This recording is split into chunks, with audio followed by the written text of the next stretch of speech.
स्वातंत्र्य गर्व उनका जो नर फांकों में प्राण गंवाते हैं, पर नहीं बेच मन का प्रकाश रोटी का मोल चुकाते हैं। स्वातंत्र्य गर्व उनका जिन पर संकट की घात न चलती है, तूफानों में जिनकी मशाल कुछ और तेज हो जलती है। स्वातंत्र्य उमंगों की तरंग, नर में गौरव की ज्वाला है। स्वातंत्र्य रूह की ग्रीवा में अनमोल विजय की माला है। स्वातंत्र्य भाव नर का अदम्य, वो जो चाहे कर सकता है। शासन की कौन बिसात पांव विधि की लिपि पर धर सकता है। राष्ट्र कवि रामधारी सिंह दिनकर ने स्वातंत्र्य वीर होने की जितनी शर्तें गिनवाई हैं, उन सबको मिट्टी में गूंथकर यदि किसी एक व्यक्ति की प्रतिमा बना ली जाए तो उस प्रतिमा का नाम होगा विनायक दामोदर सावरकर। स्वातंत्र्य वीर वीर सावरकर। ये नाम सुनते ही मन में कुछ खटकता है ना, कुछ याद आता है। उड़े उड़े से कुछ शब्द कानों में टकराने लगते हैं। ध्यान से सुनिए तो एक शब्द बड़ा स्पष्ट सुनाई देगा, माफी, अंग्रेजों से माफी। जिस युग पुरुष का नाम सुनते ही हमारा सर आदर से झुक जाना चाहिए, उसी के जिक्र पर हमारे मन में 100 प्रश्न सर उठाकर खड़े हो जाते हैं। जिसे सेलिब्रेट करना चाहिए, उसी पे हम शक करते हैं। जिसके हिस्से में हमारी अगाध श्रद्धाएं आनी चाहिए, उसे हमने अनंत संदेहों के सिवाय और कुछ नहीं दिया। हमारी पीढ़ी के साथ सबसे बड़ा छल ये हुआ कि हमसे हमारे महापुरुष छीन लिए गए, हमारे हीरोज चुरा लिए गए और बदले में हमें पुरुषार्थहीन दोगले नायक थमा दिए गए, जिनके जयकारे लगाते हुए मेरा और आपका गला सूख गया। हमारे साथ इससे बड़ा षड्यंत्र क्या हो सकता है कि हमें सत्य से विमुख कर दिया गया और हमारी अंतरात्मा में सावरकर जैसे भारत भक्त के लिए घोर अंधकार भर दिया गया। नमस्कार, मैं हूं मनोज मुंतशिर। मेरी वाणी में ईश्वर का दिया हुआ थोड़ा सा प्रकाश है। यही अंजुलि भर उजियारा लेकर आज मैं वीर सावरकर के प्रति फैलाई गई गहन अंधकार को चुनौती दूंगा। आपसे सिर्फ इतनी प्रार्थना है कि मुझे ध्यान से सुन लें और फिर स्वयं निर्णय लें कि वीर सावरकर आपके नायक होने चाहिए या नहीं होने चाहिए।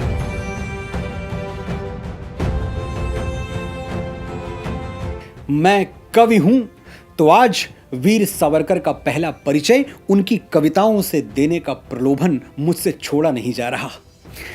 वीर सावरकर वो हैं जिन्होंने मां भारती की स्तुति में 6000 कविताएं लिखी हैं, लेकिन कागज पर नहीं, सेल्यूलर जेल की दीवारों पर, कलम से नहीं, कंकर, कील और कोयले से। ये कविताएं समाप्त ना हो जाएं, अंग्रेजी तानाशाही का सीमेंट उनके कुरेदे हुए शिलालेखों को निर्लज्जता से मिटा ना दे, इसलिए सावरकर ने वो कविताएं रट रट कर कंठस्थ कर ली। वीर सावरकर वो हैं जिनको अंग्रेज सरकार ने क्रांति के अपराध में काला पानी का दंड दिया था। काला पानी की सजा साधारण विद्रोहियों और अपराधियों को नहीं दी जाती। ये सजा सिर्फ डी क्लास के बागियों को, डेंजर क्लास के बागियों को ही मिलती है। सेलुलर जेल भेजे जाने का मतलब था कि अंग्रेज सरकार आपके आगे विवश हो गई है। उसका कोई जोर जुल्म आपको झुका नहीं पाया। एक ही रास्ता है, आपको असह्य यातना दी जाए और बाहरी दुनिया से आपका संपूर्ण संबंध विच्छेद कर दिया जाए। Total disconnect from the outer world. Cellular jail और सावरकर को दिए गए 3rd डिग्री टॉर्चर का किस्सा मैं आगे सुनाऊंगा। अभी तो बस परिचय की औपचारिकता पूरी कर देता हूं, क्योंकि मुझे इसका भी डर है कि मेरे कई छोटे भाई बहनों ने सावरकर का नाम तक नहीं सुना है। बाबरों, टीपू सुल्तानों, अकबरों के बाद सिलेबस में इतनी जगह ही नहीं बची कि सावरकर को भी पढ़ाया जाए। लेकिन नॉलेज कभी सिलेबस का मोहताज नहीं रहा। ये वो बीज है जिसको धरती में गाड़ दोगे तो धरती तोड़ के निकल आएगा। अंग्रेजों ने भी तो यही किया था। क्या आपने कभी ऐसी किसी पुस्तक के बारे में सुना है जिसको प्रकाशन से पहले ही बैन कर दिया गया हो, प्रतिबंधित कर दिया गया हो? 1857 का स्वातंत्र्य समर, सावरकर की लिखी हुई यह पुस्तक क्रांतिकारियों की भगवत गीता बन गई थी। ये वही यशस्वी पुस्तक है जिससे पूरी फिरंगी सल्तनत इतना घबरा गई थी कि इसे प्रकाशन से पहले ही बैन कर दिया गया।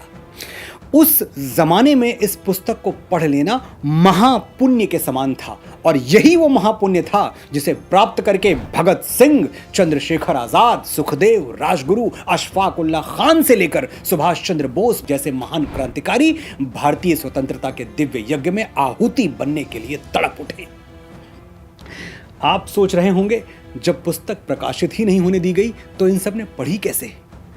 हाथ से लिख लिख कर क्रांतिकारी इस पुस्तक की प्रतियां बनाते थे और आजादी के मतवालों में बांट दिया करते थे। क्या थी ये रहस्यमयी कार्यशैली जिसने किंग जॉर्ज और उनकी गोरी सेना को घुटनों पर ला दिया था? इसी वीडियो में आगे बताऊंगा, लेकिन पहले ये जान लीजिए काला पानी किसे कहते हैं।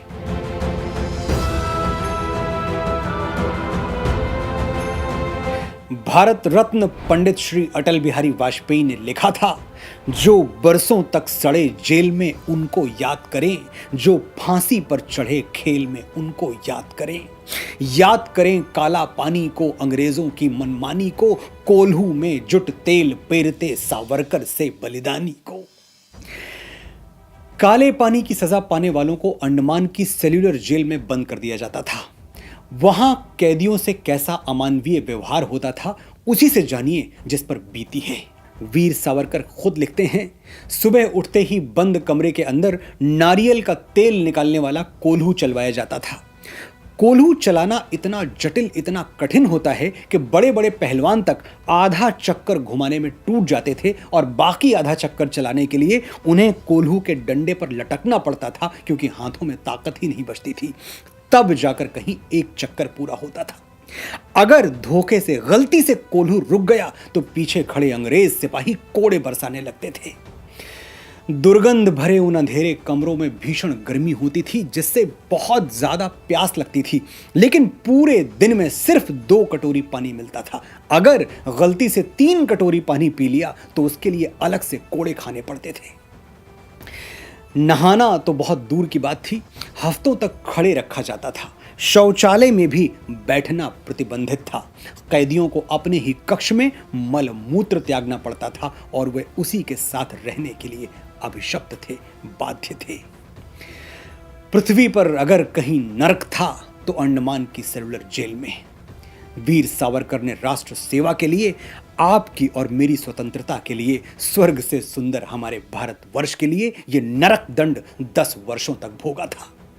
अगर 10 वर्ष यातना सह ली तो फिर अंग्रेजों से माफी मांगने की जरूरत क्यों पड़ गई, ये भी बताऊंगा। लेकिन पहले ये जान लीजिए कि आखिर सावरकर को काला पानी जैसा क्रूर दंड दिया क्यों गया था, ये सजा हुई क्यों थी।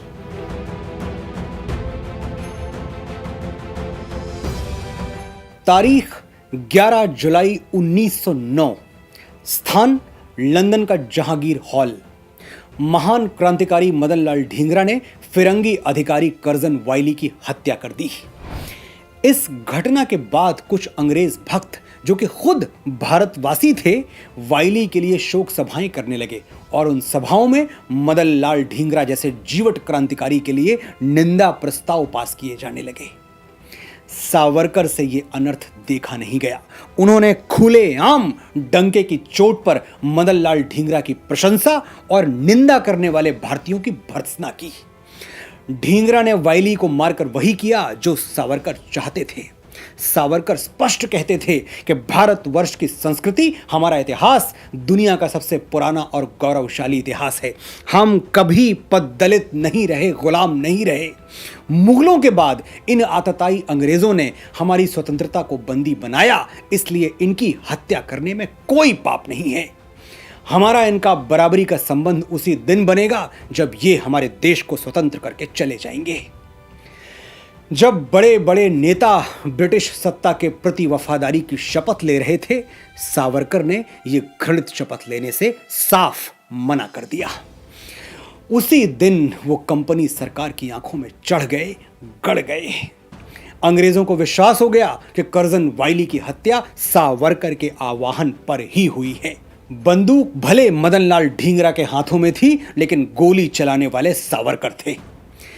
अपने ही बनाए कानून को अपने स्वार्थ के लिए तोड़ मरोड़ लेने वाले फिरंगियों ने कर्जन वाइली की हत्या के आरोप में सावरकर को लंदन में गिरफ्तार कर लिया और 23 जनवरी 1911 को उन्हें आजीवन कारावास की सजा सुना दी गई। अब अंग्रेज हुकूमत से सवाल कौन करता, कौन उनके न्याय को कटघरे में खड़ा करता?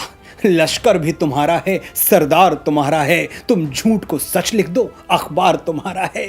इस दौर के फरियादी जाएं तो कहां जाएं, कानून तुम्हारा है, दरबार तुम्हारा है। सावरकर को सजा भारत में काटनी थी। पानी का जहाज उनको लेकर इंग्लैंड से भारत के लिए निकल पड़ा। रास्ते में एक पत्रकार ने सावरकर से पूछा, क्या तुम वही सावरकर हो जिसे ब्रिटिश सरकार ने आजीवन कारावास की सजा सुनाई है? सावरकर ने बड़े गर्व के साथ कहा, हां, मैं वही राष्ट्रभक्त हूं। पत्रकार ने कहा, तुम्हारे 2 भाई भी क्रांति के अपराध में जेलों में बंद हैं। सावरकर ने यह सुना तो बड़े जोर से हंसने लगे। पत्रकार बोला, तुमको सजा से डर नहीं लगता? तुम्हारे भाई जेलों में हैं, तुम भी जेल जा रहे हो, फिर भी हंस रहे हो, इसमें खुशी की कोई बात है क्या?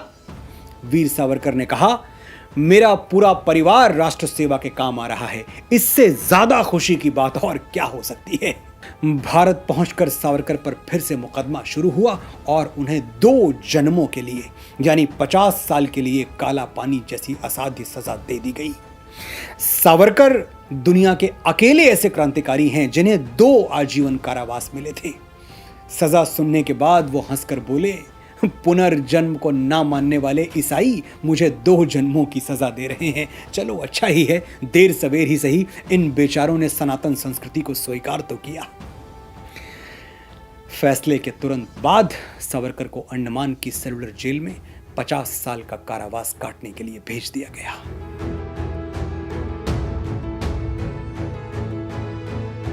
आज तक हमें जिस माफीनामे या दया याचिका का पाठ पढ़ाया जाता है वो सिर्फ एक सामान्य सी याचिका थी, एक साधारण सा पिटीशन था जिसे फाइल करना राजनीतिक कैदियों के लिए कानूनी विधान था। इस याचिका का एक फिक्स फॉर्मेट था जिसमें अपना नाम और कुछ अन्य जरूरी बातें लिखनी होती थी। पारिक घोष जो कि महान क्रांतिकारी अरविंद घोष के भाई थे, सचिंद्र नाथ सान्याल जिन्होंने एचआरए का गठन किया था, इन सब ने भी ऐसी ही याचिकाएं दायर की थीं और इनकी याचिकाएं स्वीकार भी हुई थीं। जब ब्रिटेन के किंग जॉर्ज पंचम भारत की यात्रा पर आए तब पूरी दुनिया में राजनीतिक बंदियों को अपने बचाव के लिए ऐसी सुविधाएं दी गई थीं। सावरकर ने खुद अपनी आत्मकथा में लिखा है, जब जब सरकार ने सहूलियत दी, मौका दिया, तब तब मैंने याचिका दायर की, क्योंकि मेरा लक्ष्य तब तक पूरा नहीं हो सकता जब तक मैं जेल से बाहर ना आ जाऊं। उन्होंने अपने छोटे भाई नारायण राव को जो पत्र लिखे उनमें भी अपनी पिटीशन के बारे में लिखा है, कभी कुछ छुपाया नहीं।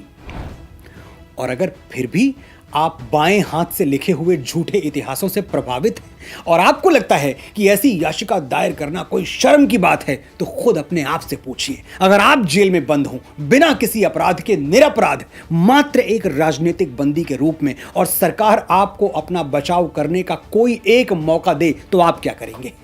क्या बंधन से मुक्त होना नहीं चाहेंगे? शत्रु के खेमे में फंसे क्रांतिकारी या सैनिक को बिना राष्ट्रद्रोही हुए किसी भी मूल्य पर अगर जीवन दान मिल सकता है तो वो जीवन दान उसके बलिदान से भी बड़ा है, उससे ज्यादा मूल्यवान है। वीर सावरकर ने याचिका इसलिए दायर की थी कि कहीं वो भारत मां की स्वतंत्रता के यज्ञ में आहुति डालने का कोई मौका चूक न जाए।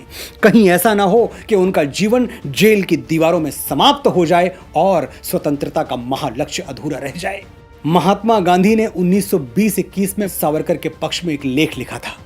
गांधी लिखते हैं, सावरकर को चाहिए कि वो अपनी मुक्ति के लिए सरकार को याचिका भेजे, इसमें कुछ गलत नहीं है, कुछ बुरा नहीं है। वीर विनायक दामोदर सावरकर को 1921 में 10 साल की सजा काटने के बाद सेलुलर जेल से रिहा कर दिया गया। हालांकि अंग्रेज सरकार पर उनका खौफ इस कदर हावी था कि अगले 16 वर्षों तक उनको महाराष्ट्र के रत्नागिरी में नजरबंद रखा गया। 22 जून 1940 को नेताजी सुभाष चंद्र बोस सावरकर से बंबई में मिले और स्वतंत्रता आंदोलन के विषय में बात हुई। तब सावरकर ने ही नेताजी से कहा था, आप विदेश जाकर आजादी के लिए संगठन बनाइए। इसके बाद ही नेताजी अंग्रेजों को चकमा देकर अफगानिस्तान, रूस, जर्मनी होते हुए जापान पहुंचे और आजाद हिंद फौज की बागडोर संभाली।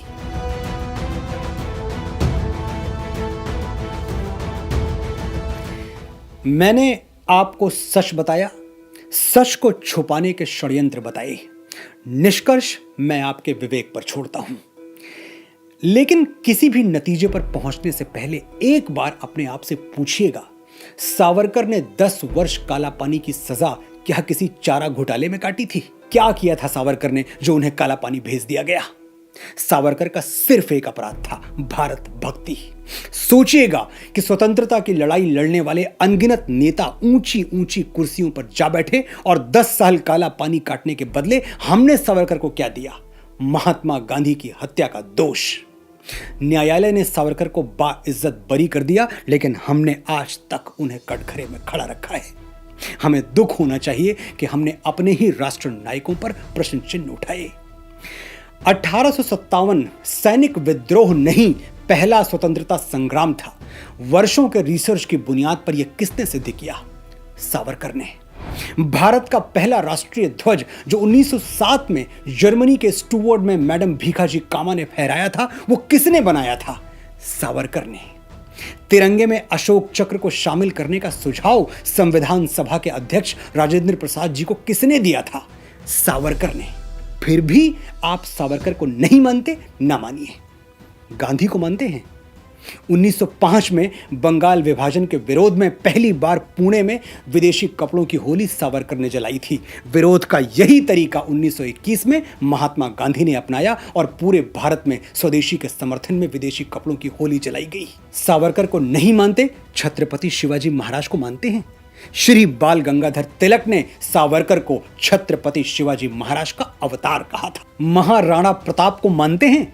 राणा ने घास की रोटियां खाके मातृभूमि के लिए रण किया। सावरकर सेलुलर जेल में 2 कटोरी पानी पी के भारत मां के लिए लड़ते रहे। सावरकर कहते थे, माता भूमि पुत्रो अहम पृथिव्याः, ये भारत भूमि ही मेरी माता है और मैं इसका पुत्र हूं। आपने बड़े ध्यान और बड़े धैर्य से सुना। आपका आभार।